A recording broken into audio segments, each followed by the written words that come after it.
प्रेक्षकांनो नमस्कार. आजच्या आरोग्य संपदाच्या या भागामध्ये मी डॉक्टर प्रशांत जाधव आपल्या सर्व प्रेक्षकांचं मनपूर्वक स्वागत करतो. मित्रहो, कर्करोग हा शब्द जेव्हा आपण ऐकतो ना, मनात एक भीती निर्माण होते. पण आजच्या विज्ञानाने ही भीती ज्ञानात, आशेत आणि सकारात्मक अशा गोष्टींमध्ये रूपांतरित त्याला केलेले आहे. याच अनुषंगाने आज निवडलेला आपला विषय आपण स्क्रीनवर पाहू शकता. आजचा आपला आरोग्य संपदाचा विषय आहे जागतिक कर्करोग दिवस. जागतिक कर्करोग दिवस हा आजचा आपला विषय आहे. आणि जागतिक कर्करोग दिन हा केवळ आजाराची आठवण करून देणारा दिवस नाहीये मित्र, तर लवकर ओळख म्हणजे लवकर योग्य ते निदान, योग्य उपचार आणि सकारात्मक दृष्टिकोन यांचा संदेश देणारा हा दिवस आहे. याच अतिशय महत्त्वाच्या आजच्या विषयावर आपल्याला मार्गदर्शन करण्यासाठी आपल्यासोबत स्टुडिओमध्ये उपस्थित आहेत सुप्रसिद्ध वैद्यकीय कर्करोग तज्ज्ञ doctor Bhausaheb Bagal sir. Sir, आपलं आजच्या आरोग्य संपदाच्या या भागामध्ये मी मनपूर्वक स्वागत करतो. मित्रो, टाटा मेमोरियल हॉस्पिटल मुंबई ही एक अग्रगण्य अशी संस्था कर्करोगाच्या विषयात मानली जाते. या संस्थेचं बागल सर हे प्रतिनिधित्व करतात. आपल्या पाहुण्यांची अगदी अल्प असा परिचय करून द्यायचा झाला तर डॉक्टर भाऊसाहेब बागल हे टाटा मेमोरियल सेंटर मुंबई येथे ऑन्कोलॉजी अर्थात कर्करोग विभागाचे प्राध्यापक आणि सल्लागार वैद्यकीय कर्करोग तज्ज्ञ म्हणून ते कार्यरत आहेत. डॉक्टर बागल सरांनी केईएम रुग्णालय मुंबई येथून MD इंटरनल मेडिसिन ही पदवी प्राप्त केल्यानंतर टाटा मेमोरियल सेंटरमधून वैद्यकीय कर्करोग शास्त्रात DM मेडिकल ऑन्कोलॉजी या विशेष शिक्षण त्यांनी पूर्ण केले. गेली 20 वर्ष ते टाटा मेमोरियल या सेंटरमध्ये सेवा पुरवित आहेत, कार्यरत आहेत. डॉक्टर बागल सर यांचे प्रमुख कार्यक्षेत्र जर सांगायचं झाले रक्ताच्या कर्करोगांमध्ये त्या अनुषंगाने जर सांगायचं झालं तर leukaemia, lymphoma, multiple myeloma, bone marrow transplant, immunotherapy आणि टी सेल थेरपी यांचाही समावेश त्यामध्ये होतो. ते क्लिनिकल आणि ट्रान्सलेशनल रिसर्चमध्ये सक्रिय असून फ्युचर ऑन्कोलॉजिस्ट आणि रिसर्चर्स याच्या प्रशिक्षणातही महत्त्वाची भूमिका ते बजावत आहेत. त्यांच्या संशोधन कार्यासाठी त्यांना अनेक नामांकित राष्ट्रीय व आंतरराष्ट्रीय संस्थांकडून संशोधन अनुदाने व पुरस्कारही प्राप्त झालेले आहेत.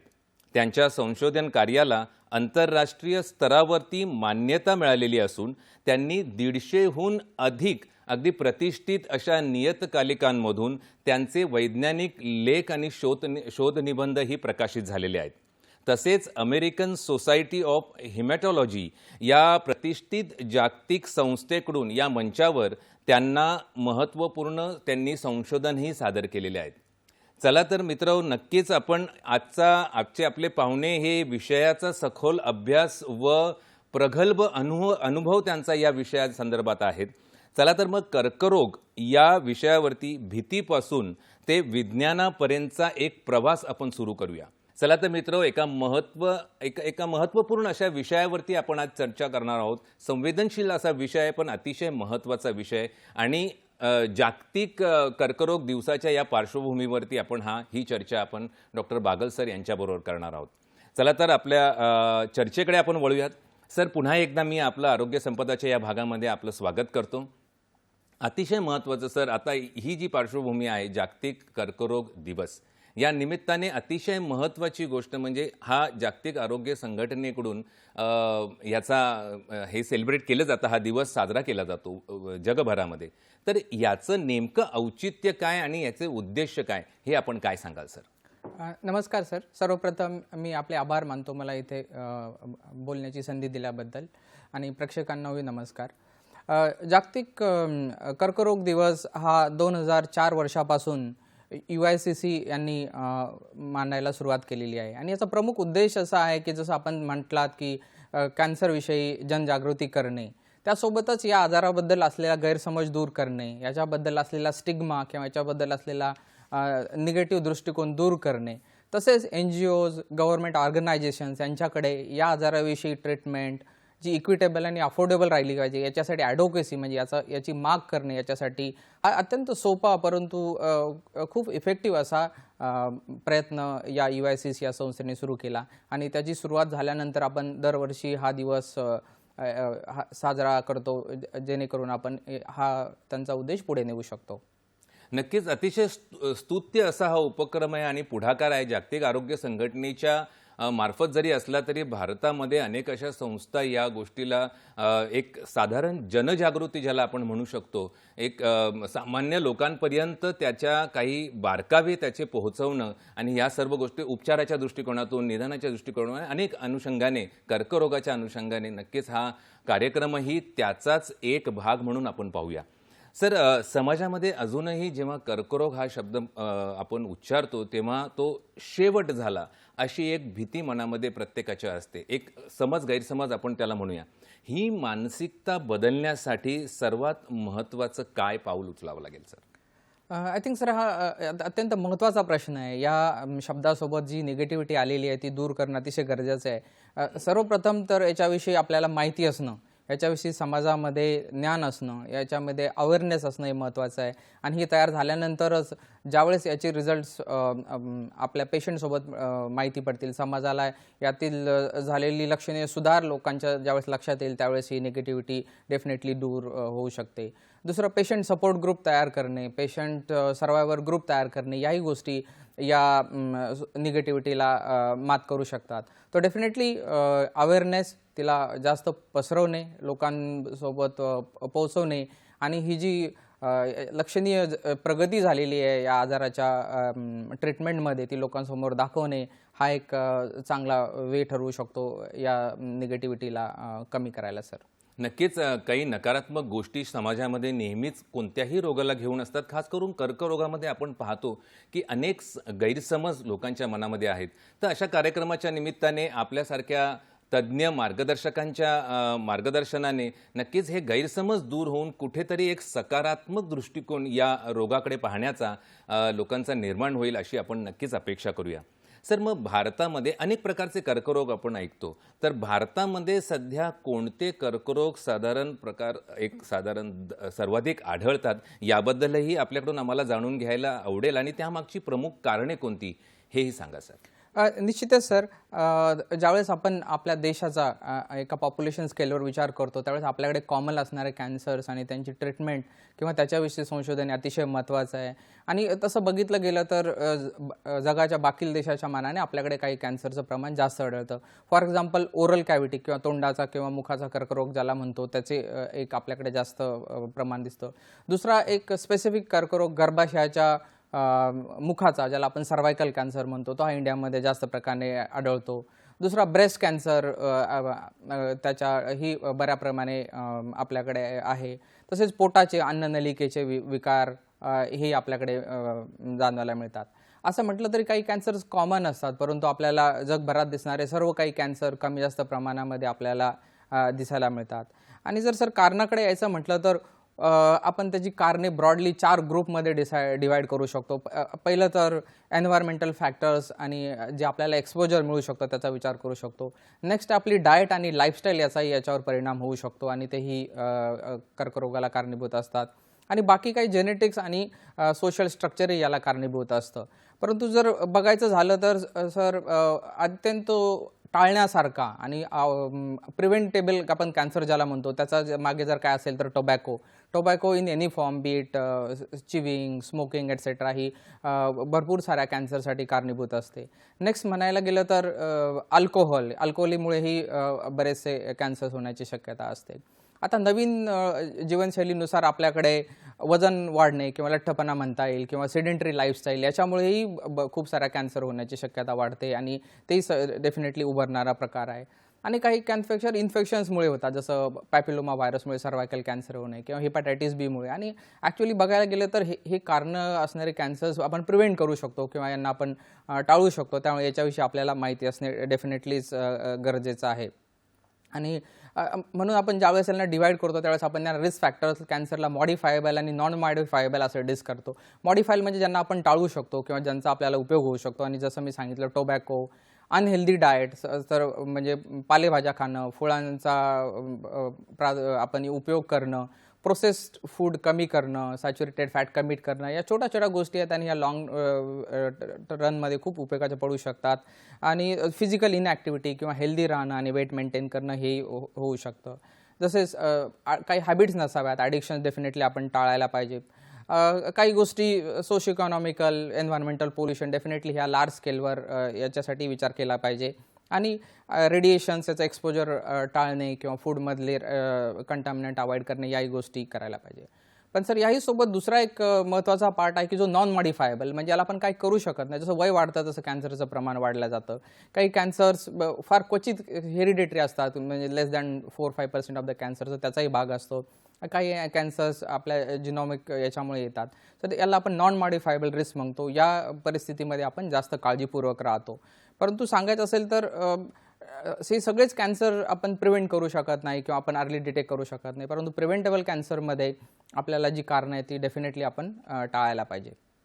खूप महत्त्वाचा विषय आपण इथे छेडला सर. मॉडिफायबल आणि नॉन मॉडिफायबल यामध्ये सगळ्यात महत्त्वाची जी चर्चेतून आपला एक शब्द जाणवला तो म्हणजे लाईफस्टाईल डिसऑर्डरमध्ये ही गोष्ट मोडते, ज्याला आपण जीवनशैलीशी संबंधित कर्करोग. आणि ह्या सध्या गोष्टी जीवनशैलीशी संबंधित कर्करोगांचा आपल्याला खूप वाढ आणि खूप जास्त प्रमाणात आपल्याला ते ऐकायला मिळतं, पाहायला मिळतं. मग आहार आहे, त्याच्यामध्ये तंबाखू आहे आणि एकंदरीत मानसिक स्वास्थ्य, ताणतणाव, या सर्व गोष्टींचा किती मोठा वाटा आहे असं आपल्याला वाटतं आणि सविस्तर काय सांगाल या बाबतीत? Sir definitely first of all याचा इम्पॉर्टन्स असा आहे की या सगळ्या गोष्टी आपण प्रिव्हेंट करू शकतो किंवा आपण टाळू शकतो. आणि आता जनजागृती होत आहे, next generation definitely health conscious होत आहे आणि definitely smoking habits, alcohol addictions अशाही गोष्टी कमी प्रमाणात दिसत आहेत. पण डेफिनेटली आपल्याला याच्याविषयी अवेअरनेस करून कमी करणं गरजेचं आहे. दुसरं लाईफस्टाईल, डेफिनेटली सर हा एक नवीन इपिडेमिक म्हणता येईल किंवा नवीन वाढणारा आपल्याला प्रकार म्हणता येईल, ज्याच्यावर आपल्याला लक्ष केंद्रित करणे गरजेचं आहे. कारण आपण वेस्टर्नाइज झालो, आपले डाएट चेंज व्हायला लागले. तसं बघितलं तर आपला डाएट खूप चांगला होता आणि चांगला आहे, त्याला अडॉप्ट करणं डेफिनेटली गरजेचं आहे. आणि तिसरी गोष्ट जर तुम्ही ताणतणावाविषयी म्हणालात तर ताणतणाव असं प्रत्यक्षरित्या कॅन्सर करत नाही, परंतु डेफिनेटली ताणतणाव झाला तर आपल्या झोपेमध्ये चेंज होतो, आपल्या जेवणावर त्याचा परिणाम होतो. ताणतणावामुळे माणूस व्यसनाधीन होण्याची शक्यता असते. तो डेफिनेटली ताणतणाव मॅनेज करणं किंवा त्याला हँडल करणं गरजेचं आहे. आणि या फॅक्टरला जर आपण कमी केलं तर डेफिनेटली आपल्याला काही प्रमाणामध्ये लक्षणे कमी दिसतील किंवा इन्सिडेन्स कमी होईल सर. नक्कीच अतिशय महत्त्वाचं होतं आणि खूप सोपं आणि सुलभ भाषेमध्ये आपण समजावून सांगितलं की ताणतणाव असो, तंबाखूची व्यसनाधीनता असेल किंवा बाकीच्या काही आहार, हा अतिशय महत्त्वाचा फॅक्टर आपण सांगितला या सगळ्या गोष्टींमध्ये. आणि सगळ्यात महत्त्वाची गोष्ट म्हणजे हे मॉडिफायबल आहे, प्रिव्हेंटेबल आहे आणि याची आपण नक्कीच प्रतिबंध करू शकतो. ह्या गोष्टींना टाळता येण्यासारखं आहे. जर आधुनिक गोष्टी जेव्हा येतात त्यासोबत आपसूक काही नकारात्मक गोष्टीही असतात, मग त्या आहाराच्या संदर्भात असो किंवा विचारांच्या, मानसिक तणावाच्या संदर्भात असो. पण या गोष्टींपासून आपला स्वतःचा बचाव करणं हे देखील महत्त्वाचं आहे, जेणेकरून असे काही रोग, कर्करोगासारखे आणि लाईफस्टाईल डिसऑर्डर, जीवनशैलीशी संबंधित रोगांपासून आपल्याला स्वतःचा बचाव करता येईल. नक्कीच सर, आता मला वाटतं आपल्याशी प्रेक्षक अतिशय महत्त्वाच्या अशा या चर्चेमध्ये प्रेक्षकही आपल्याशी जोडले गेलेले आहेत. रमेश उगले हे आपल्याशी जोडले गेलेले आहेत. रमेशजी, आपला प्रश्न विचारा. नमस्कार डॉक्टर. नमस्कार. माझा प्रश्न असा आहे की कॅन्सर म्हटलं, त्या पेशंटने कॅन्सर झाला असं ऐकलं म्हणजे तो अर्धा तिथेच मेल्यासारखं वाटतं त्याला. तर माझं म्हणणं असं आहे की हा संसर्गजन्य आजार आहे का आणि हा अनुवंशिक आहे का, एकाकडून दुसऱ्याकडे जातो का हा आजार? धन्यवाद रमेशजी, आपल्या प्रश्नाबद्दल. अतिशय महत्त्वाचा प्रश्न आहे. सर, काय सांगाल? सर, आय थिंक ऑडिओमुळे मला सरांचा प्रश्न ऐकायला आलेला नाही. तुम्ही मला प्रश्न सांगितला सर, त्यांनी विचारलंय की आपण जसं चर्चाच करत होतो की कर्करोग हा शब्द ऐकला तरी माणूस भीतीपोटीच एक प्रकारे धसका घेतो आणि तो गैरसमज कसा दूर करायचा. आणि दुसरा महत्त्वाचा गोष्ट होतं की ह्याचा संसर्ग होतो का, एक. आणि दुसरी अजून त्याच्याबरोबर उपप्रश्न हा होता की अनुवंशिक आहे का. याबद्दल काय सांगा? हां सर, सरांनी 3 प्रश्न विचारलेले दिसत आहेत मला. आय विल स्टार्ट विथ अनुवंशिक. तर मॅक्झिमम कॅन्सर म्हणजे मोस्ट ऑफ द कॅन्सर अनुवंशिक नसणार आहेत. तर त्याचा एक तुम्ही भीती घेता कामा नये. खूपच कमी प्रकारचे कॅन्सर्स अनुवंशिक असतात आणि त्यावेळेस योग्य डायग्नोसिस झाल्यानंतर डॉक्टर तुम्हाला तसा सल्ला देतात आणि त्यालाही आपण प्रोफायलॅक्टिक किंवा प्रिव्हेंटिव्ह मेजर्स करू शकतो. दुसरा संसर्गजन्य हा प्रकार नाही आहे, त्यामुळे आपल्याला पेशंटपासून दूर राहणे किंवा त्यांच्याकडून आपल्याला होईल असं बिलकुल नाही. इनफॅक्ट आपण पेशंटला मदत केली पाहिजे आणि त्यांच्यासोबत राहिलंही पाहिजे. आणि पहिला सरांचा प्रश्न होता धसका घेणे. मला असं वाटतं ज्यावेळेस आपल्याला या आजाराविषयी माहिती मिळते, ज्यावेळेस आपल्याला यातली प्रगती लक्षात येते, म्हणजे तुम्ही जर बघितलं 2000च्या पूर्वी माणसाचं आयुर्मान एखाद्या पर्टिक्युलर कॅन्सरमध्ये आणि आज याच्यामध्ये लक्षणीय वाढ झालेली आहे. आपल्याकडे आधुनिक ट्रीटमेंट आहेत, आपल्याकडे ज्या ट्रीटमेंट त्या मोर इफेक्टिव्ह झालेल्या आहेत. तर बिलकुल तशी भीती आपल्याला मनामध्ये नसावी. आपण वेळीच विलाज केला तर खूप साऱ्या कॅन्सरमध्ये आपण क्युअर करू शकतो, पेशंटचं आयुष्यमान वाढवू शकतो. तेव्हा मला असं वाटतं ही भीती अनावश्यक आहे.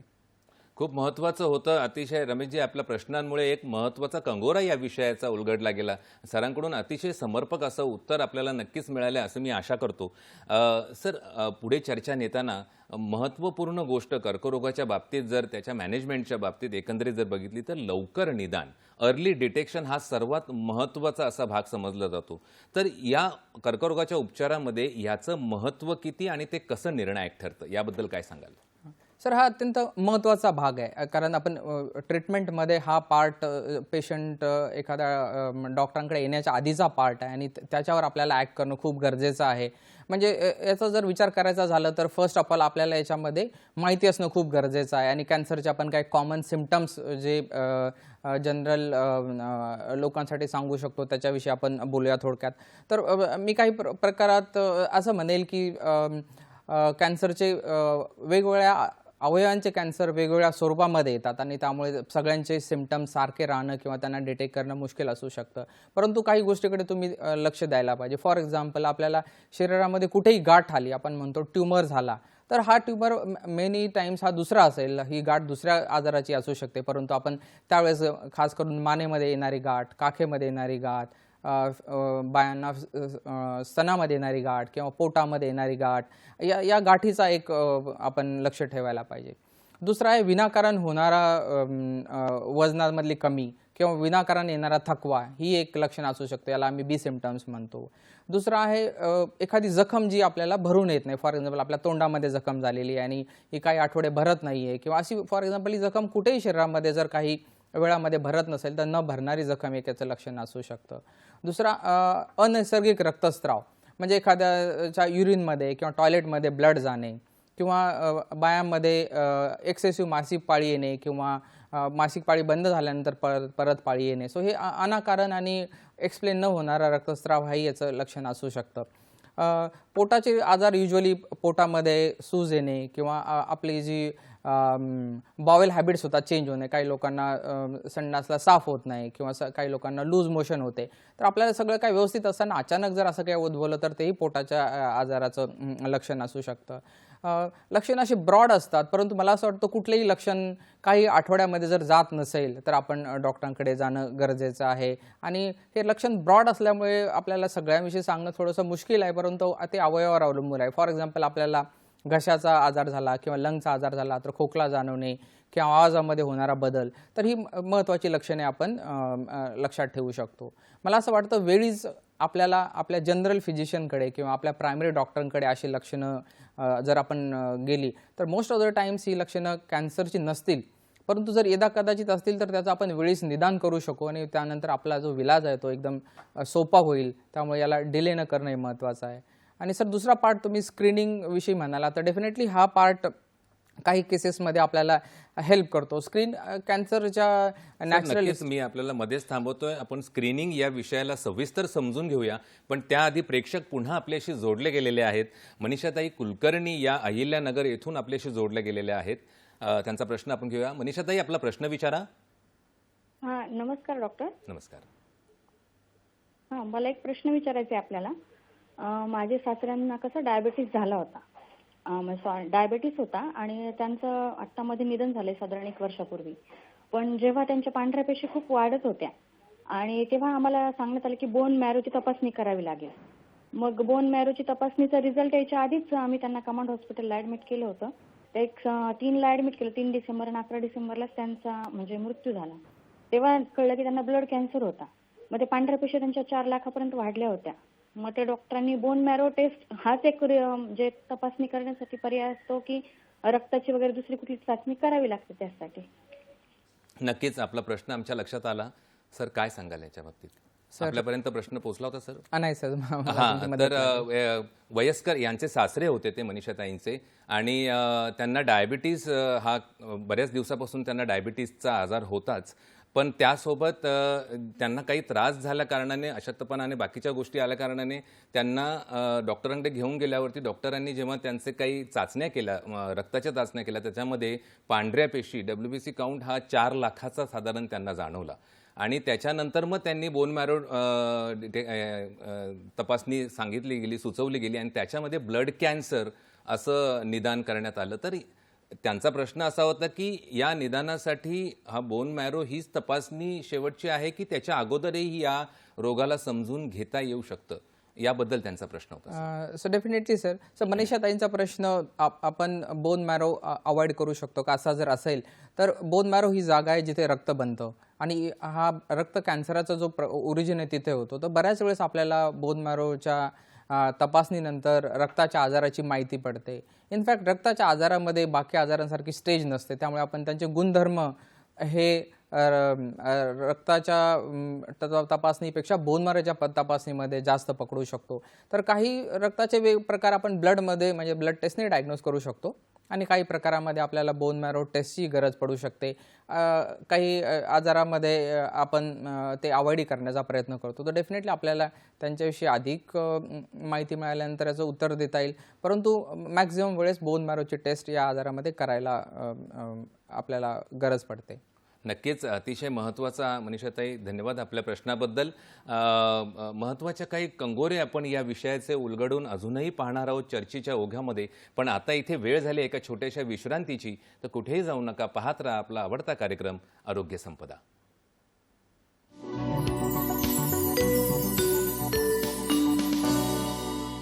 छोट्याशा ब्रेकनंतर स्वागत आहे प्रेक्षकांचं आरोग्य संपदाच्या या भागामध्ये. आजचा विषय आपण जाणून आहात तो म्हणजे जागतिक कर्करोग दिवसाच्या पार्श्वभूमीवरती सुप्रसिद्ध वैद्यकीय कर्करोग तज्ज्ञ डॉक्टर भाऊसाहेब बागल सरांशी आपण चर्चा करत आहोत. अतिशय महत्त्वाच्या वळणावरती आता ही सध्या चर्चा चालू आहे. सर, आपण अर्ली डिटेक्शनबद्दल ब्रेकच्या आधी आपण बोलत होतो, तर त्यामध्ये अनेक अशी लक्षणं आपण सांगितली. तर सामान्य व्यक्तीने कोणती लक्षणं अजिबात अशी दुर्लक्षित करू नये जेणेकरून अर्ली डिटेक्शनचा जो हेतू आहे तो साध्य होईल? डेफिनेटली सर, हा एक अत्यंत महत्त्वाचा भाग आहे, कारण वेळीच निदान होणं गरजेचं असतं. तर अवयवांचा वेगवेगळा कॅन्सर आणि त्यांची लक्षणं व्हेरी होऊ शकतात, परंतु काही ब्रॉड लक्षणं आपण जशी मी थोड्या वेळापूर्वी सांगितली, मी परत एकदा सांगतो. विनाकारण होणारा वजनामध्ये येणारी कमी किंवा विनाकारण येणारा थकवा किंवा विनाकारण येणारा ताप, ज्याला 2 ते 3 आठवडे ही राहतात आणि त्यानंतरही त्याचं काही कारण सापडत नाही, तर हा एक कॅन्सरचं लक्षण असू शकतं. तशी ही सतत वाढणारी गाठ किंवा न भरणारी जखम हे एक लक्षण असू शकतं. आणि आणखी एक महत्त्वाचा मुद्दा असा मला सांगायचा आहे की बऱ्याच वेळेस ह्या गाठी किंवा ह्या जखमा पेनलेस असतात, म्हणजे नॉट नेसेसरी की याच्यामध्ये आपल्याला दुखेल किंवा याच्यामध्ये पेन होईल, तर दुखेत नसतानाही याला इग्नोर करू नये. तसेच आतड्यामध्ये कॅन्सर झाल्यानंतर आपल्याला होणारा उलटी किंवा आपल्या बॉवेल हॅबिट्समध्ये होणारा चेंज म्हणजे कॉन्स्टिपेशन किंवा डायरिया, त्याला इग्नोर करू नये. आवाजामध्ये होणारा बदल किंवा परसिस्टंट खोकला जो काही आठवड्यापेक्षा जास्त राहतो, तो एक आजाराचं लक्षण असू शकतं. आणि तोंडाच्या कॅन्सरमध्ये जसं मी म्हटलं की जी जखम आहे ती भरत नाही किंवा त्याला ब्लिडिंग होते, त्याच्यावरही लक्ष ठेवलं पाहिजे. आणि महिलांमध्ये गर्भाशयाचा किंवा गर्भाशयाच्या जो मुखाचा कॅन्सर आहे त्याच्यामध्ये रक्तस्राव होणे, ब्लिडिंग होणे हे एक लक्षण असू शकतं. तर ही प्रामुख्याने लक्षण आहे ज्याला आपण इग्नोर करू नये. खूप महत्त्वाचं होतं. थोडक्यात संक्षिप्त आणि सोप्या भाषेमध्ये आपण एकंदरीत या सर्व गोष्टी ज्यांच्याकडे अजिबात जर आपल्याला कुठेही आढळल्या आपल्या स्वतःमध्ये किंवा आजूबाजूला आपल्या कुटुंबामध्ये, तर नक्कीच तज्ज्ञांचा सल्ला योग्य वेळी घेणं अतिशय महत्त्वाचं ठरेल. सर, त्याच अनुषंगाने पुढचा प्रश्न आहे की स्क्रीनिंग म्हणजे जर अशी लक्षणं दिसली तर आपण त्याचं स्क्रीनिंग करणं हा महत्त्वाचा आहे. तर हा शब्द लोकांना अजूनही तितकासा परिचित नाही आहे, तो अपरिचितच आहे. तर स्क्रीनिंग म्हणजे नेमकं काय हेही आम्हाला आपल्याकडून समजून घ्यायला आवडेल आणि कोणासाठी ते आवश्यक आहे याबद्दलही अंगुली निर्देश नक्कीच अपेक्षित आहे. Definitely sir. तर स्क्रीनिंग हा कॅन्सरच्या नॅचरल हिस्ट्रीमध्ये ज्यावेळेस आजार इनिशियल सुरुवात असते त्यावेळेस आपण काय टेस्ट करतो जेणेकरून आपण कॅन्सर अर्ली डिटेक्ट करू शकतो किंवा काही केसेसमध्ये आपण तो प्रिव्हेंटही करू शकतो. परंतु होणारे कॅन्सरचे आजार वेगवेगळ्या अवयवांचे असल्यामुळे आपल्याला प्रत्येक कॅन्सरसाठी स्क्रीनिंग टेस्ट अवेलेबल नाही आहे. परंतु काही टेस्ट खास करून आपल्या सिच्युएशनमध्ये अत्यंत महत्त्वाच्या आहेत आणि त्याचा पहिला एक्झाम्पल म्हणून मी म्हणेल की गर्भाशयाचा मुखाचा जो कॅन्सर आहे त्याची आपण स्क्रीनिंग टेस्ट करतो. तर याला आपण पॅप्समेअर म्हणतात. तिथून आपण एक स्वॅब घेऊन त्याची टेस्ट करू शकतो की मायक्रोस्कोपी खाली किंवा ती एखाद्या जिनॉमिक टेस्टने करू शकतो. तर ही एक अत्यंत महत्त्वाची सोपी आणि आपल्या गायनॅकॉलॉजिस्टकडे अवेलेबल असलेली टेस्ट आहे जी या वयामध्ये महिलांसाठी खास महत्त्वाची आहे. दुसरा इम्पॉर्टंट कॅन्सर स्क्रीनिंग रेकमेंडेड असते सर ती आहे ब्रेस्ट कॅन्सर स्क्रीनिंग. आता आपल्याकडे ब्रेस्ट कॅन्सरचं प्रमाण वाढते, आपली लाईफस्टाईल बदलते, आपल्याकडचे कुटुंबाची साईज कमी होते, यामुळे याही गोष्टीकडे लक्ष देणं गरजेचं आहे. आणि युजली वयाच्या 40 नंतर आपण मॅमोग्राफी नावाची एक टेस्ट ॲडवाईज करतो. मॅमोग्राफीमध्ये आपल्याला अर्ली स्टेजमध्ये कॅन्सर डिटेक्ट करता येतो. याचं लक्षण दिसण्याआधी आपण याला डिटेक्ट करतो आणि आपल्याला याचा चांगला उपचारामध्ये फायदा होतो. खास करून ज्यांच्या फॅमिलीमध्ये अशी काही हिस्ट्री आहे किंवा त्यांना मुलं उशिरा झालेली आहेत किंवा त्यांना काही हार्मोनल थेरपी दिलेली आहे, अशा वेळेस त्यांचे डॉक्टर त्यांना फॅमिली हाय रिस्क म्हणून स्क्रीनिंग ॲडवाईस करू शकतात. आणि त्याही व्यतिरिक्त 40 वर्षांनंतर ही स्क्रीनिंग टेस्ट करणं महत्त्वाची आहे. आणि दुसरा आपल्याकडचा इम्पॉर्टंट आहे ओरल कॅव्हिटीचा कॅन्सर. त्याच्यामध्ये एक सिम्पल टेस्ट आपण आपल्या ENT सर्जनकडे किंवा आपल्या डेंटिस्टकडे जाऊन याचा खास करून ज्यांना रिस्क फॅक्टर्स आहेत, ज्यांनी टोबॅको चिविंग, गुटखा किंवा सुपारी वगैरे अशा गोष्टी आहेत, तर त्यांनी हे तर बंद केल्यानंतरही ह्या गोष्टी करणं गरजेचं आहे जेणेकरून डॉक्टर तपासणी करून आणि एक सिम्पल OPD बेसिसवर ही एक्झामिनेशन आहे जे डॉक्टर तुम्हाला पिन पॉईंट करू शकतात. तर प्रामुख्याने सर या गोष्टी आपण रेकमेंड करतो. बाकी आजारांसाठी तशा स्क्रीनिंग टेस्ट अवेलेबल नसतात, परंतु जसं मी म्हटलं की वेळीच जर काही लक्षणं असेल तर आपण डॉक्टरांकडे जाऊन त्याचं निदान करून घेणे ही एक महत्त्वाची स्टेप असू शकते. नक्कीच अतिशय महत्त्वाचं होतं. Sir, Tata memorial hospital Mumbai ही भारतातील कर्करोग उपचारामध्ये एक अग्रगण्य अशी संस्था मानली जाते आणि त्याचे ऑन्कॉलॉजी डिपार्टमेंट कर्करोगशास्त्र जो विभाग आहे त्याचे आपण प्रतिनिधित्व करता आणि त्याचं सेवा पुरवता. तर आपला अनुभव एकंदरीत टाटा मेमोरियलच्या अनुषंगाने मी विचारतो की कर्करोग उपचारामध्ये नवीन तंत्रज्ञान आहे, संशोधन आहे, हे कशा प्रकारे वापरलं जातं आणि सध्या त्याची कोणती स्टेज आहे आणि भविष्यात कुठपर्यंत जाण्याची शक्यता आहे? नक्कीच सर. टाटा मेमोरियल सेंटरविषयी मी थोडक्यामध्ये सांगतो. सर, या सेंटरची सुरुवात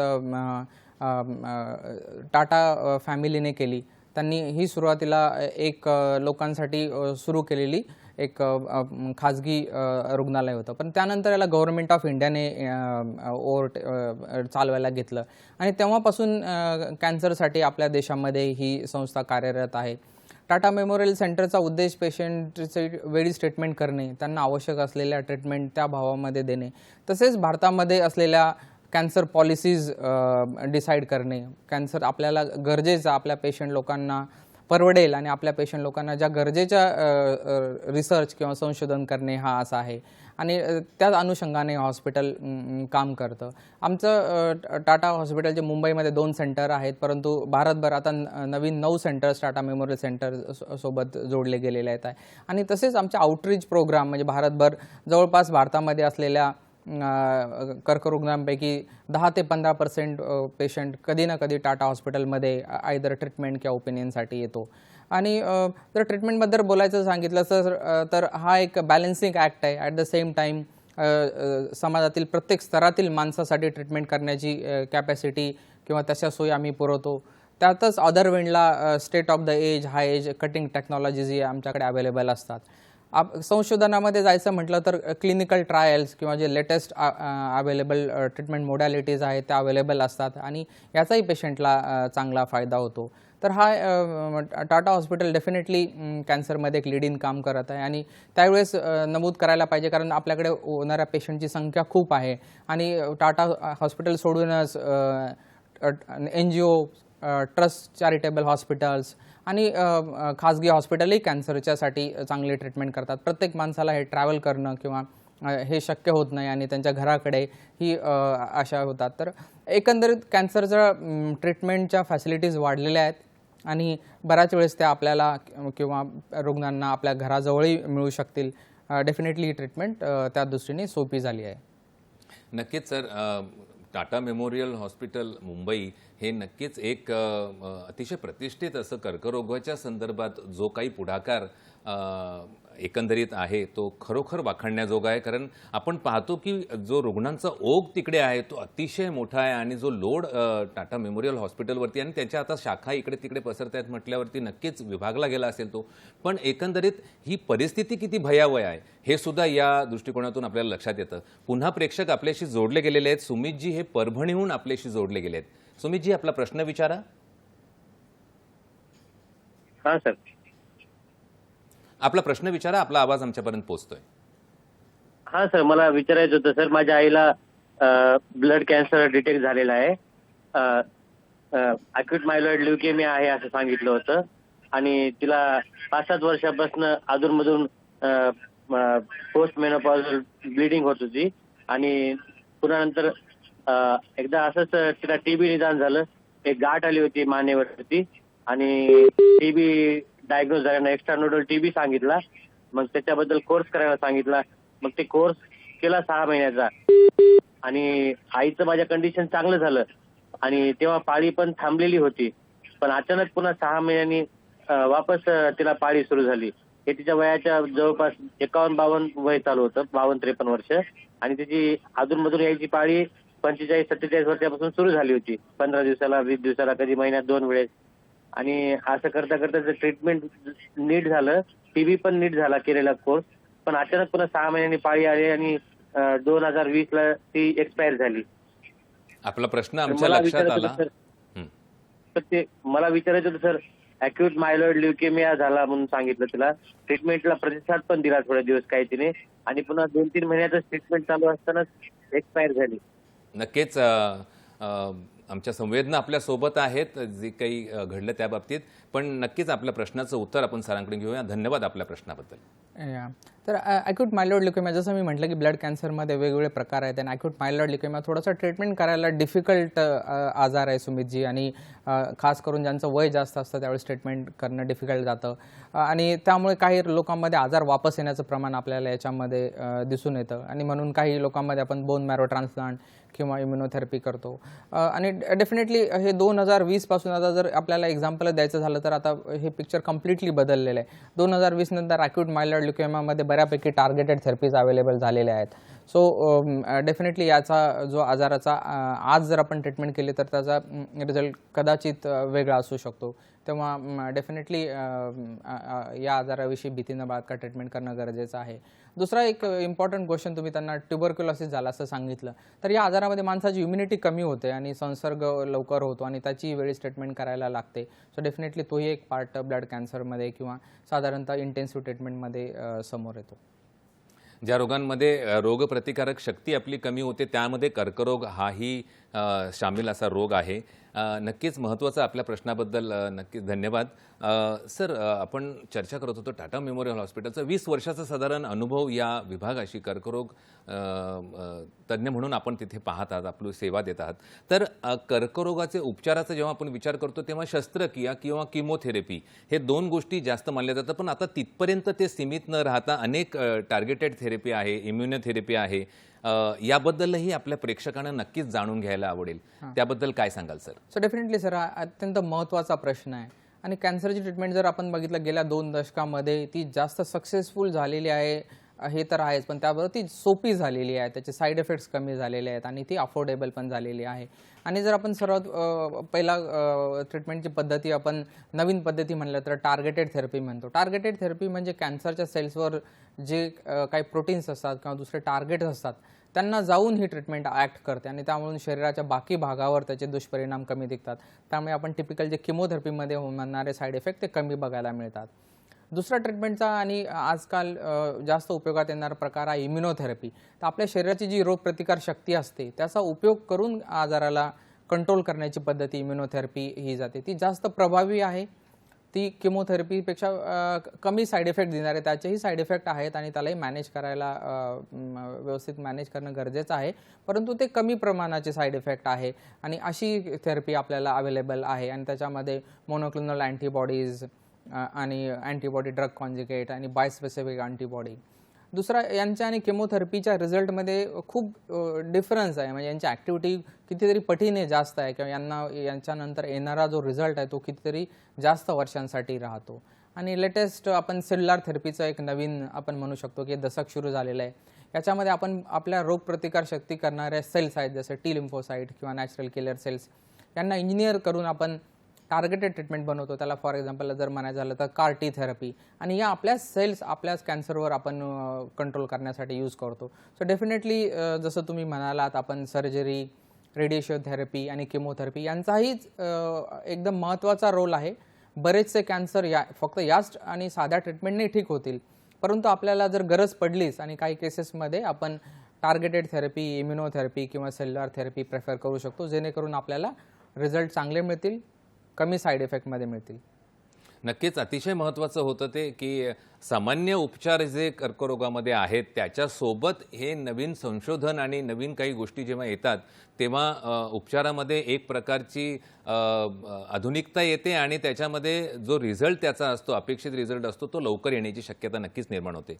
सर, उपचाराच्या बाबतीत जेव्हा आपण बोलतो तेव्हा उपचारा इतकंच महत्त्व मानसिक स्वास्थ्याचं पण आहे. मानसिक आधार जो आहे म्हणजे रुग्ण आणि कुटुंबासाठी हा साधारण कशा प्रकारे निर्माण करता येईल असं आपल्याला वाटतं? डेफिनेटली सर, एखाद्या परिवारामध्ये किंवा एखाद्या फॅमिलीमध्ये हे डायग्नोसिस होणं हा एक त्यांच्या फॅमिलीमधला माझ्या मते लाईफ चेंजिंग इव्हेंट असतो किंवा डिसिजन असतो, मानसिक धक्का असतो. मानसिक धक्का असतो आणि डेफिनेटली याला व्यवस्थित हँडल करणं गरजेचं आहे.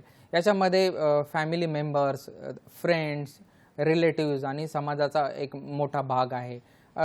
योग्य वेळी योग्य निदानाशिवायही डिसिजन घेणे, याच्याविषयी माहिती जमा करणे, पेशंटला सपोर्ट करणे, त्याचा मानसिक धीर वाढवणे हे अत्यंत महत्त्वाचा पार्ट आहे. कारण याचं रिझन असं आहे की खूप आजारांची आता चांगली ट्रीटमेंट आहे, त्यांचे सक्सेस रेट चांगले आहे, परंतु आपल्याला ही माहिती नसल्यामुळे किंवा पेशंट मानसिकरित्या खचल्यामुळे ह्या ट्रीटमेंट करत नाही किंवा तो पूर्ण न करण्याची लक्षणं ज्याला आपण म्हणतो नॉन कॉम्प्लायन्स होतो.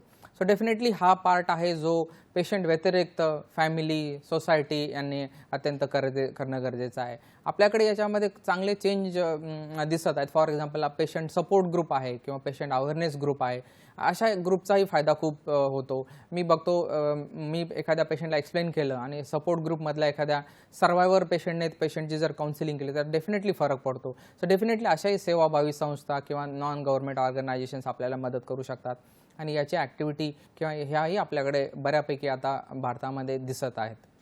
खूप रास्त आणि महत्त्वाचं आहे, कारण का सध्याच्या युगामध्ये जेव्हा जाहिरातीचं युग आपण जेव्हा म्हणतो तेव्हा या जाहिरातींमध्ये काही प्रलोभनांना बळी पडण्याची शक्यता असते. जेव्हा आपण कॅन्सर ट्रीटमेंट म्हणा, उपचार म्हणा, अशा काही नको त्या गोष्टी म्हणजे अघोरी काही उपचार सुचवले जातात आणि त्याचीही जाहिरात केली जाते. तर या गोष्टींना बळी न पडता योग्य त्या व्यक्तीकडे जाऊन आपण सल्ला घेणं आणि त्या दृष्टिकोनातून उपचार पद्धती पुढे फॉलो करणं हे अतिशय महत्त्वाचं आहे. नक्कीच सर, कर्करोग बरा होऊ शकतो हा विश्वास आपण लोकांपर्यंत पोहोचवण्यासाठी काय काय करावं लागेल? डेफिनेटली सर, म्हणजे ज्याला आपण म्हणतो की ज्यावेळेस एखाद्याची ट्रीटमेंट होईल आणि तो सक्सेसफुल होईल त्यावेळेस त्याचा विश्वास बसतो. तर डेफिनेटली ही जनजागृती याच्याविषयी होणं गरजेचं आहे. आपण second tier city, third tier city किंवा प्रायमरी प्रॅक्टिशनर, जनरल प्रॅक्टिशनर यांच्यामध्येही अवेअरनेस आजकाल आलेला आहे आणि तो पेशंट किंवा समाजामध्ये ट्रान्समिट होणं गरजेचं आहे. जसं मी थोड्या वेळापूर्वी म्हटलो, पेशंट सर्वायव्हर ग्रुप, डेफिनेटली ज्यावेळेस एखाद्या पेशंटला एखादा पर्टिक्युलर आजार होतो आणि आम्ही त्याला त्यावेळेस पेशंट सर्वायवर ग्रुपची माहिती देतो, त्यावेळेस त्याला त्याच्याविषयी अर्धी भीती कमी होते, त्याला लक्षात येते की आपण सर्वाईव्ह होऊ शकतो, आपला आजार कंट्रोल होऊ शकतो. तो डेफिनेटली अशा काही गोष्टी आपण नॉलेज स्प्रेड करून किंवा पेशंटला सपोर्ट ग्रुपमध्ये इन्क्लूड करून किंवा सर्वायवर ग्रुपसोबत कनेक्ट करून डेफिनेटली करू शकतो. आणि याचं रिझन असं आहे की ही ट्रीटमेंट जी जसं मी थोड्या वेळापूर्वी सांगितलं की ही खूप चांगली आहे, याचं सक्सेस होण्याचं प्रमाण वाढलं आहे. दुसरा सांगण्याचा विषय, बऱ्याच वेळेस जर समजा कॅन्सर ॲडव्हान्स स्टेजमध्ये असेल किंवा तो केमोसेन्सिटिव्ह नसेल, तरी एक इम्पॉर्टंट पार्ट आहे की आपण ट्रीटमेंट केल्यानंतर हा कॅन्सरला आपण कंट्रोल ठेवू शकतो. आपल्याला जर क्युअर जरी नाही करता आला तरी पण त्याला चांगल्या ड्युरेशनसाठी कंट्रोल करता येतो. कमी साईड इफेक्ट असलेल्या औषधामुळे आपल्याला क्वालिटी ऑफ लाईफही मेंटेन करता येतो. तर डेफिनेटली आजाराची कुठलीही स्टेज असावी किंवा कुठलाही कॅन्सर असावा, जर आपल्याला शक्य असेल तर योग्य मार्गदर्शनाखाली ट्रीटमेंटविषयी समजून घ्या आणि मग आपण आपला इंडिव्हिज्युअलाइज्ड डिसिजन घेऊ शकतो. नक्कीच बागल सरांनी सांगितलेल्या सर्व विषयावरती जर अंमल केला आणि त्या गोष्टी जर आपण अंगीकारल्या तर कॅन्सर हा बरा होऊ शकतो, हा जो संदेश आहे, हा विश्वास जो आहे तो लोकांपर्यंत नक्कीच पोहोचेल आणि आपली ही चर्चाही लोकांपर्यंत पोहोचते. कारण प्रेक्षक आपल्याशी पुन्हा जोडले गेलेले आहेत. रुपेशजी गुजराती हे सिन्नरहून आपल्याशी जोडले गेलेले आहेत. रुपेशजी, आपला प्रश्न विचारा. हा, मी रुपेश गुजराती बोलतो सिन्नरहून. माझा प्रश्न असा आहे की आपल्या सर्व प्रकारच्या कॅन्सरचं मूळ आहे आपल्या शरीरातील पेशी आहे, सेल्स आहे. जसं ओव्हरीच्या कॅन्सरवर व्हॅक्सिनेशनची प्रोसेस व्हॅक्सिनेशन आहे, तसं सर्व प्रकारचा कॅन्सर मिळून कुठली लस येते का, प्रोसेसमध्ये आहे का टाटामध्ये अशी, का त्याच्यावर प्रोसेस चालू आहे, पुढे मागे पुढे येऊ शकते, याबद्दल काहीतरी? धन्यवाद रुपेशजी, आपल्या प्रश्नाबद्दल. महत्त्वाचा असा विषय आहे आपण छेडलेला आहे. नक्कीच सर काय सांगाल, प्रतिबंधात्मक लस आणि या विषयावरती त्यांचा प्रश्न आहे. सर, आय थिंक रुपेश सरांनी अतिशय महत्त्वाचा विषय इथे आणलेला आहे. आणि तसं बघितलं तर काही लशी अत्यंत प्रभावी, फॉर एक्झाम्पल सर्वायकल कॅन्सर किंवा जो गर्भाशयाच्या मुखाचा कॅन्सर आहे आणि त्यांनी दुसरे कॅन्सर आहे, तर हा ह्युमन पॅपिलोमा व्हायरस नावाच्या व्हायरसमुळे होतो आणि याच्या लसीच्या उपयोगाने हे प्रमाण कमी केलं जाऊ शकतं किंवा हे टाळलं जाऊ शकतं. तर ह्युमन पॅपिलोमा व्हायरस नावाची व्हॅक्सिन्स युजली लहान वयामध्ये खास करून मुलींना दिल्यानंतर हा कॅन्सर रिड्यूस होतो. दुसरा आपल्याकडे कॉमन प्रकार आहे हेपॅटायटिस बी. हेपॅटायटिस बी आपल्याकडे एंडेमिक आहे आणि बऱ्याच वेळेस तो समाजामध्ये पसरलो. तर हेपॅटायटिस बीचं व्हॅक्सिनेशन हेपॅटायटिस होऊन जे होणारे लिव्हरचे कॅन्सर्स आहेत त्यालाही प्रिव्हेंट करू शकतो.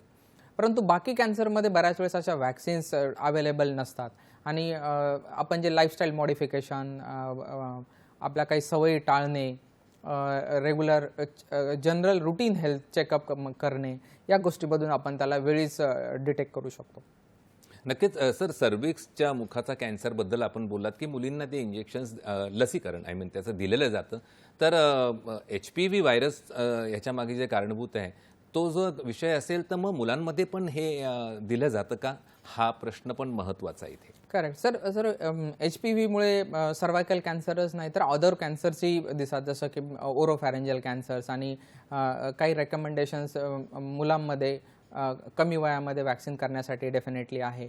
आणि हा खास करून प्रिव्हेन्शनच्या दृष्टीने असल्यामुळे हा एक WHO रेकमेंडेशन आहे की खास करून ज्या रिजनमध्ये HPV एंडेमिक आहे अशा रिजनमध्ये वॅक्सिनेशन करणं गरजेचं आहे.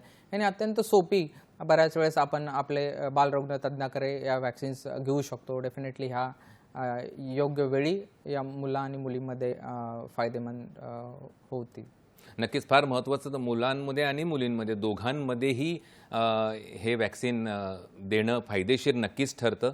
हा आतापर्यंतचा अनुभव लक्षात आलेला आहे. सर, कर्करोगातून बरे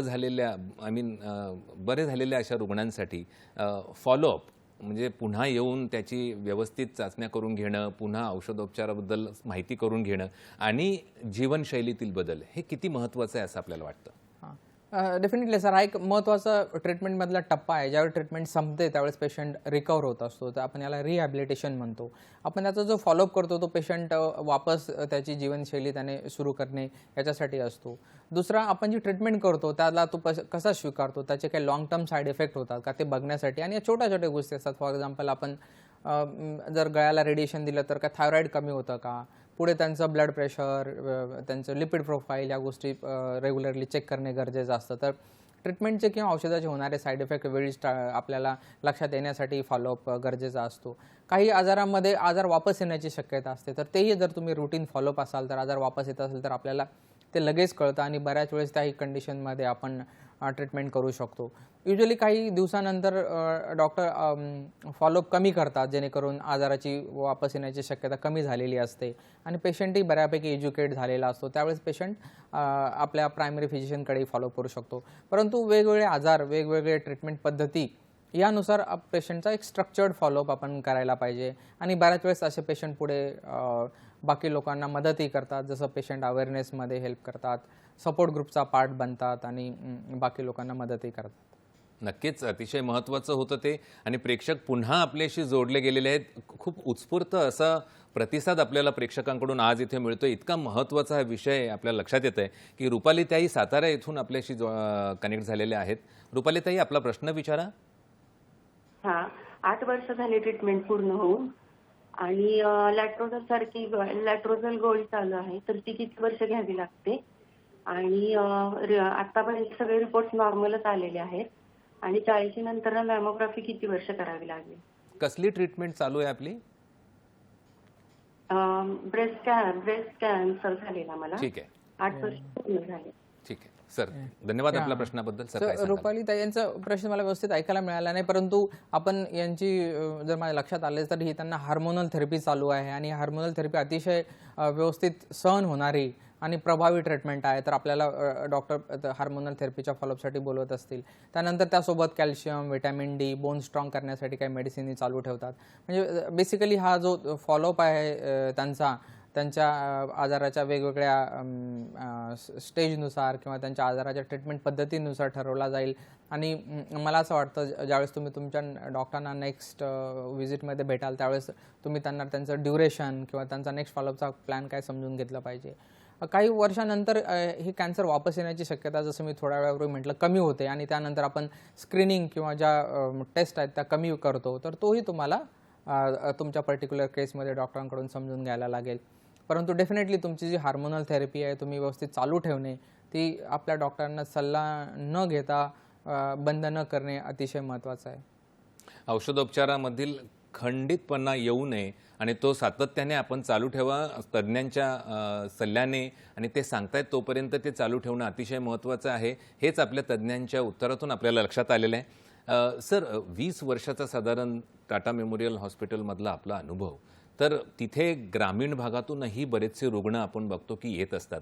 तर शहरी रुग्ण आणि ग्रामीण भागातून आलेल्या रुग्ण यांच्या एकंदरीत मानसिकतेमध्ये आणि त्यांच्यापर्यंत पोहोचलेली जी एकंदरीत जनजागृती आहे किंवा गोष्टी आहेत, जाणीव आहे, ती आणि उपचारातील फरक याबद्दल आपण काय सांगाल? डेफिनेटली सर, हा जो शहरी आणि ग्रामीण याच्यामधला जो फरक आहे हा आपल्याला दिसायला मिळतो आणि आपल्याला त्याप्रमाणे आपली ट्रीटमेंट, आपल्याला त्यांना समजून सांगण्याची पद्धती, त्यांची फॉलोअपची पद्धती आपल्याला मॉडिफाय करायला लागते. डेफिनेटली मला असं म्हणावं लागेल की आता आपण चांगल्या प्रकारे कनेक्टेड आहोत. आपल्याला ट्रान्सपोर्टेशन फॅसिलिटीज चांगल्या झालेल्या आहेत आणि ग्रामीण भागामध्येही आपली आरोग्यसेवा डेफिनेटली सुधारते आहे. तर मला असं वाटतं की याचा ट्रीटमेंटवर परिणाम होऊ नये. हा ट्रीटमेंट जशी आपल्या एखाद्या आजाराला किंवा स्टेजला आवश्यक आहे तशीच मिळत राहावी आणि मॅक्झिमम वेळेस ही आपण करूही शकतो असं मला म्हणायचं आहे. तर डेफिनेटली हा फरक नसावा. ऑन द कॉन्ट्री, मी माझ्या विद्यार्थ्यांना बऱ्याच वेळेस सांगतो, एखादा ग्रामीण भागातून आलेला रुग्ण असेल आणि त्याने मी विचारतो त्याला तू काय करतो, त्याने तो म्हणतो शेती करतो. मी म्हणतो हा खूप फिट असणार आहे. हा आपल्या शहरामध्ये आपल्याला फिटनेस मेंटेन होत नाही, पण हा शेतकरी आहे तो बऱ्यापैकी फिट असतो. सो डेफिनेटली काही प्लस काही मायनस आहेत, पण एकंदरीत याचा ट्रीटमेंटवर परिणाम होत नाही माझ्या मते आणि तो होऊही नये. आणि ग्रामीण वर्सेस शहरी हा जो फरक आहे हा आता थोडासा ब्लर होत चाललेला आहे. म्हणजे एखादा रुग्ण कर्करोगाचा असेल तर त्याचे उपचार साधारण ग्रामीण किंवा शहरी या पद्धतीने ठरवले जात नाही, तर त्याचा ठरलेला जो प्रोटोकॉल आहे तोच फॉलो केला जातो. नक्कीच. मग सर, महत्त्वाचं आहे की समाज, डॉक्टर आणि शासन या तिघांची भूमिका कशी असावी या अप्रोचकडे कर्करोगाच्या उपचाराच्या अनुषंगाने, याबद्दल थोडक्यात काय सांगाल? डेफिनेटली सर, आपलं जर म्हणायचं झालं तर आपलं शासन कर्करोगाविषयी खूप प्रोॲक्टिव्हली आणि आपल्या वाढणारी जनसंख्या, प्रेडिक्टेड रुग्णांची संख्या हे बघून नियोजन करत आहे. आणि डेफिनेटली आपण फॉर्च्युनेट आहोत की आपल्याला अशा ट्रीटमेंट ॲज कम्पेअर टू बाकी कंट्रीज लवकर मिळतात. दुसरं जर बघायला गेलं तर आपल्या फार्मास्युटिकल इंडस्ट्री हाही खूप मोठा पार्ट करते. इंडियाला आपण जगाची फार्मसी म्हणतो, एवढ्या प्रकारच्या औषधं आहेत. आणि डेफिनेटली काही औषधं आपल्याकडे as compared to rest of the world आपण फॉर्च्युनेट आहोत की आपल्याकडे वेळीच बघायला मिळतात. सो डेफिनेटली आपल्याला गव्हर्नमेंट आणि इंडस्ट्रीकडून बॅकिंग आहे. आपल्या समाजामध्ये याच्याविषयी अवेअरनेस होत आहे. पेशंट आणि त्यांचे फॅमिली ही बऱ्यापैकी अवेअर होत आहे. सो डेफिनेटली त्याचाही पार्ट आहे आणि ते पुढे सुधारण्याची डेफिनेटली गरज आहे. आणि वैद्यकीय फील्डमध्ये किंवा एज्युकेशनमध्ये ऑन्कॉलॉजी हा इंटिग्रेटेड पार्ट झालेला आहे. आता मी ज्यावेळेस MBBS करत होतो त्यावेळेस ह्या पार्टला तेवढं महत्त्व दिलं नव्हतं, कारण त्यावेळेस तेवढी गरज नव्हती. पण आता जसे बाकी आजार कमी होतात आणि आपल्या पॉप्युलेशनमुळे आपल्याला ऑन्कॉलॉजी पेशंट दिसतात, तर हा डेफिनेटली हा एक स्ट्रक्चरल चेंज मेडिकल एज्युकेशन किंवा करिक्युलममध्ये दिसतो आहे. आणि आपण या गोष्टी हँडल करण्यासाठी सक्षम आहोत. नक्कीच सर, अतिशय महत्त्वाची चर्चा होती. एकंदरीत सगळे कंगोरे आपण इथे टच करण्याचा, स्पर्श करण्याचा त्या कंगोऱ्यांना प्रयत्न केला या विषयाच्या निमित्ताने. तर जाता जाता जागतिक कर्करोग दिनाच्या निमित्ताने हा कार्यक्रम असल्याकारणाने जाता जाता आपण एक ठाम आणि आशादायी असा संदेश आपल्या प्रेक्षकांना काय द्याल? डेफिनेटली सर, जसं म्हटलं की आपण घाबरू नये किंवा भीती बाळगू नये आणि हा आजाराचा विलाज व्यवस्थित होऊ शकतो. आपण याच्याविषयी मनामध्ये भीती काढून टाकावी. आणि काही टिप्स मी द्यायला सांगेल की आपण ज्यावेळेस समजा अशी काही परिस्थिती आली तर तुम्ही स्वतःला तयार करा, याच्याविषयी माहिती घ्या, डॉक्टरांचे सल्ले घ्या. दुसरा महत्त्वाचा पार्ट आहे फॅमिली किंवा केअर गिव्हर यांनी पेशंटसोबत राहणे किंवा त्यांना सपोर्ट करणे डेफिनेटली हेल्पफुल असतं. दुसरा पेशंट सपोर्ट ग्रुप किंवा आपल्याला सर्वायवर ग्रुपशी कनेक्ट करता आला तर तेही खूप फायदेमंद असू शकतं. दुसरं आपण स्वतः किंवा फॅमिलीने ट्रीटमेंटमध्ये इन्व्हॉल्व होणं खूप महत्त्वाचं आहे, जेणेकरून तुम्हाला लागणारी ट्रीटमेंट तुमच्यासाठी अडॉप्ट केली जाईल किंवा आपण त्याला पर्सनलाइज किंवा पेशंट सेंटर्ड अप्रोच म्हणतो डेफिनेटली. आणि मला असं वाटतं एकंदरीत आपली डाएट, आपली लाईफस्टाईल, आपले एक्सरसाइज, या सगळ्या गोष्टी आणि काही सवयी अवॉइड करणं आपल्याला खूप याच्यामध्ये मदतीचं ठरेल. नक्कीच, अतिशय खूप सर विषय फार सखोल आहे, पण तरीही एका विशिष्ट मर्यादित वेळेमध्ये आपण जो सल्ला, सूचना आणि मार्गदर्शन जे आम्हाला सोप्या आणि सुलभ भाषेमध्ये केलं ते फार महत्त्वाचं होतं. त्याबद्दल नक्कीच आपण वेळात वेळ काढून इथे आलात आणि आम्हाला जो वेळ दिला आणि मार्गदर्शन आमचं केलं त्याबद्दल मी दूरदर्शनच्या सह्याद्री वाहिनीतर्फे, आमच्या तमाम प्रेक्षकांतर्फे आणि आरोग्य संपदाच्या आमच्या टीमतर्फे मी मनपूर्वक आपले आभार मानतो. नक्कीच उरलेला विषय आपण कधीतरी भविष्यामध्ये पुन्हा एकदा कार्यक्रम करून घेऊया, पण आपल्याला वेळ इथे पाळणं फार महत्त्वाचं आहे मर्यादित असल्याकारणाने. प्रेक्षको, आपण पाहिलं की कर्करोग हा केवळ एक आजार नाही, तर तो ज्ञानाने समजून घेण्याचा आणि धैर्याने लढण्याचा आणि विज्ञानावर विश्वास ठेवण्याचा विषय आहे. नक्कीच आजच्या चर्चेतून आपण सगळे भीतीपेक्षा जाणीव आणि निराशेपेक्षा आशादायी चित्र या सकारात्मक वळणावरती येऊन पोचलेलो आहोत आणि हाच संदेश घेऊन आपण इथून जाऊया. नक्कीच पुन्हा भेटूया आपल्या आरोग्य संपदाच्या नवीन भागामध्ये, पुढच्या भागामध्ये नवीन तज्ज्ञांसोबत, नवीन विषयासह. तोपर्यंत स्वस्थ रहा, मस्त रहा, आनंदी रहा. नमस्कार. नमस्कार.